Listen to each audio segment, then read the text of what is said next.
খানায় কাবাতে যদি কেউ 2 রাকাত নামাজ পড়ে, 1 রাকাত নামাজ পড়ে, তাহলে কতটুকু ফায়দা? عن علي بن أبي طالب رضي الله تعالى عنه قال قال رسول الله صلى الله عليه وسلم আল্লাহর নবী হযরত আলী রাদিয়াল্লাহু তাআলা আনহু বলেন, আল্লাহর নবী রাসূল পাক সাল্লাল্লাহু আলাইহি ওয়াসাল্লাম বলেছেন, ওয়াজাআলা সালাতা ফিল বাইতিল হারামি কামিআতিন আলফি সানাতি ফিমা সাওয়া। বলুন সুবহানাল্লাহ। আল্লাহর নবীজি বলেন, খানায় কাবাতে নামাজ পড়া অন্য জায়গায় 1 লক্ষ নামাজ পড়লে আর খানায় কাবায় 1 রাকাত নামাজ পড়লে এই 1 লক্ষর সমান হয়ে যায়। বলে সুবহানাল্লাহ।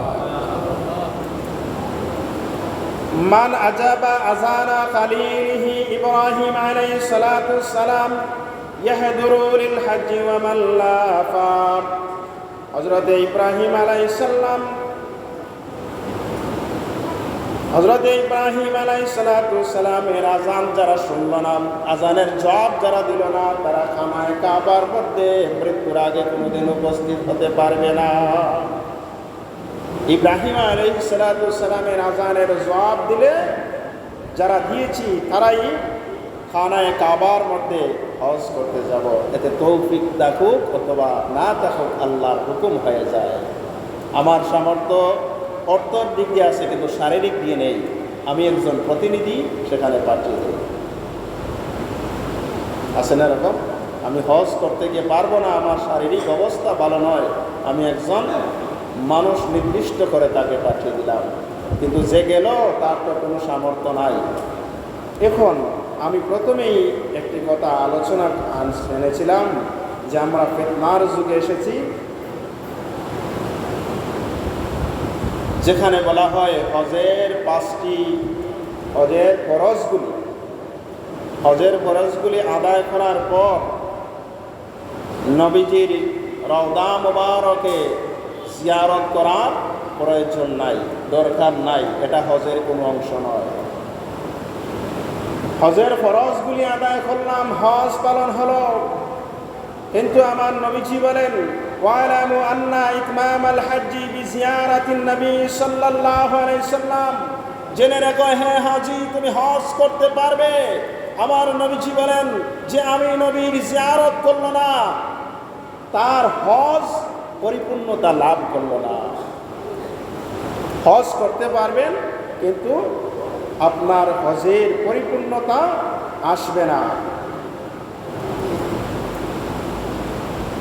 লিআন্নাহু ক্বালা মান হাজ্জা ওয়া লাম ইয়াজুরনি ফাকাদ জাফা। নবী সাল্লাল্লাহু আলাইহি সাল্লাম বলেন, যে হজ করলো অথচ আমার জিয়ারত করলো না, সে আমাকে কষ্ট দিল। যে হজ করলো, আমি নবীর জিয়ারত করলো না, সে আমি নবীকে কষ্ট দিল। আর যে নবীকে কষ্ট দিবে সে কাল কিয়ামতের ময়দানে জান্নাতে যাবে? জান্নাতে যেতে পারবে না, নবীর প্রয়োজন আছে। আল্লাহর নবীজি বলেন, ক্বালা মান যারা কবরি ওয়াজাবাত লাহু শাফাআতি। বলুন সুবহানাল্লাহ। মান যারা কবরি ওয়াজাবাত লাহু শাফাআতি। আমার নবীজি বলেন, যে আমার কবর জিয়ারত করলো তার জন্য আমার শাফায়াত করা কাল কিয়ামতের ময়দানে ওয়াজিব এবং কর্তব্য হয়ে যায়। আওয়াজ করে বলুন সুবহানাল্লাহ। দেখুন ফিতনা এসেছে, নবী হজ করবেন, হজের ফরজগুলি পালন করলেন, তাহলে নবীর জিয়ারত এটার সঙ্গে জড়িত কেন? লাগা করে বিয়াইর ঘর, আপনার মেয়ের পাশের ঘর, মেয়ের ঘরে আসলেন, বিয়াইর ঘরে গেলেন না, বিয়াই কি খুশি হবে না বেজার হবে যে আমার বিয়াই এই ঘর থেকে এসে গেল, আমার ঘরে আসলো না?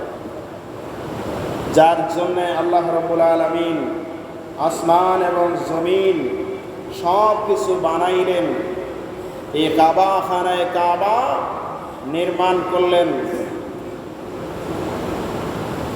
এই দেখেন আরেকটি সমস্যা আমাদের মধ্যে আসছে, যেটা হলো আমরা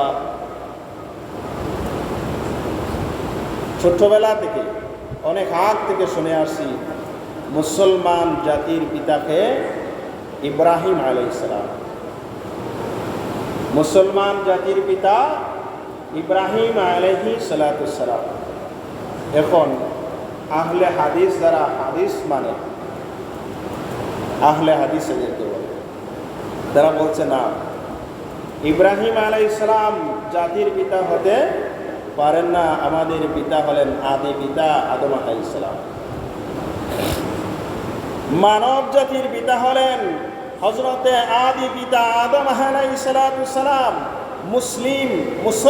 মুসলমানিত্ব এসেছে হযরতে ইব্রাহিম আলাইহিস সালামের কাছ থেকে, যার জন্য হলেন মুসলমানের পিতা হলেন হযরতে ইব্রাহিম আলাইহিস সালাম। আর দুনিয়াতে আসার পরে আমাকে যিনি জন্ম দিয়েছেন তিনি হলেন আমার পিতা। আদম হিসাবে এসেছি, আদম আলাইহিস সালাম আমার আদি পিতা। মুসলমান হিসাবে আমি জমিনের মধ্যে বিচরণ করছি, এর জন্য আমার পিতা হলেন ইব্রাহিম আলাইহিস সালাম, ইব্রাহিম খলিলুল্লাহ। আর যিনি জন্ম দিয়েছেন তিনি তো আমার পিতা। এইগুলি নিয়ে আমাদের সামনে ফিতনা আসতেছে। এই ফিতনার সময়ে আমরা সোজা জবাব দিলে হবে না যে সব মোল্লারাই বেজাল করতেছে, আমরা কোন দিকে যাব। এটা হলো মূর্খতামি কথা, এটা হলো অজ্ঞতার কথা। দুনিয়ার সমস্ত কিছু ব্রেন দিয়ে করতে পারেন, আর এখানে এসে বলবেন আমরা কোন দিকে যাব, আমি কিচ্ছু জানি না। জানেন না কেন? জানার দরকার, জানা প্রয়োজন।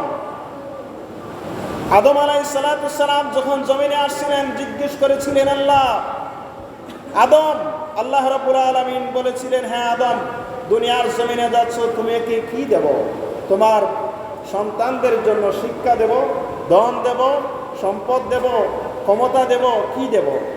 আদম আলাইহিস সালাম বলেছিলেন, আল্লাহ আমার সন্তানদেরকে আপনি আকল দেন, জ্ঞান বুদ্ধি দিয়ে দেন। বলুন সুবহানাল্লাহ। যারা লেখাপড়া করবে না সে তার ব্রেন দিয়ে চলবে, আকল দিয়ে চলবে। এখন আকল যখন দিলেন আল্লাহ রাব্বুল আলামিন, তাহলে